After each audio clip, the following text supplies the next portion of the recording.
आज हम जिस विषय पर बात करेंगे वो है क्रोध।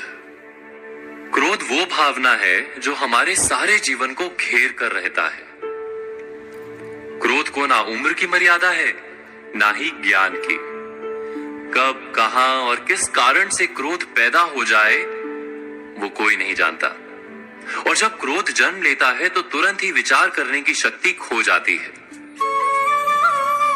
बुद्धि पर अंधकार छा जाता है। वर्षों के संबंध पल भर में टूट जाते हैं। सारा जीवन बिखर जाता है। किसी भी कारागार में जाकर देखिए, अधिकतर अपराधी क्षण भर के क्रोध का दंड भोगते हुए दिखाई देंगे, पर फिर भी हम क्रोध पर अंकुश नहीं लगा पाते। बार बार हम क्रोध ना करने का प्रण तो लेते हैं, पर बार बार हमसे क्रोध हो जाता है। ये क्रोध वास्तव में क्या है, क्यों जन्मता है और क्यों अंकुश में नहीं रहता? उदाहरण के लिए आप एक बालक को देखिए। उसे किसी वस्तु की इच्छा होती है और उस समय अगर उसे वो नहीं मिलती या कोई उसे भयभीत करता है तो वो प्रतिक्रिया देता है। बालक की प्रतिक्रिया क्रोध है, क्योंकि बालक निर्बल है, निसहाय है। बालक अपनों से बड़ों को अपने वजूद का एहसास, अपने अस्तित्व की प्रतीति करवाने का प्रयास करता है क्रोध के माध्यम से। बड़े होने पर भी हम क्या ऐसा ही नहीं करते?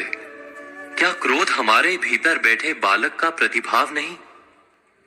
अर्थात क्या क्रोध वास्तव में केवल बालक जैसे व्यवहार का नाम नहीं? जब अहंकार को घाव होता है, जब भय लगता है, जब कोई वस्तु हमें प्राप्त नहीं होती, तब हमें क्रोध आता है। ठीक किसी बालक की भांति। हम जानते हैं कि आईने के सामने खड़े होकर मुंह बनाने का खेल बालकों को शोभा देता है, बड़ों को शोभा नहीं देता। फिर भी हम बालक की भांति क्रोध करना बंद नहीं करते। हम अनुभव से जानते हैं, दूसरों को देखकर बता सकते हैं कि क्रोध से कभी कुछ प्राप्त नहीं होता। सम्मान हो, संपत्ति हो, प्रेम हो या सुरक्षा हो, क्रोध से नहीं मिलता। मिलता है तो प्रयासों से, कार्य करने से, बुद्धिपूर्वक विचार करने से। मनुष्य मात्र अपनी आदतों के अनुसार ही जीता रहता है।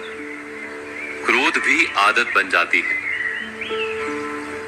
हमारे चाहते हुए भी हम अपने प्रतिभावों को रोक नहीं पाते।